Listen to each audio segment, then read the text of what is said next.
News tonight, there is a honeybee swarm in downtown Parkersburg. The swarm is off Market Street in the bushes on the sidewalk next to the Wood County Circuit Clerk building.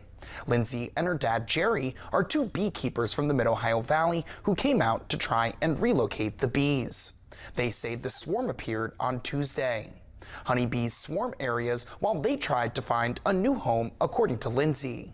Right before a new queen bee is born, several honeybees will leave the hive with the old queen to relocate. Lindsay says they have not found the queen in this honeybee swarm. You can find out how to report a bee swarm on our website. The nonprofit's LEAD program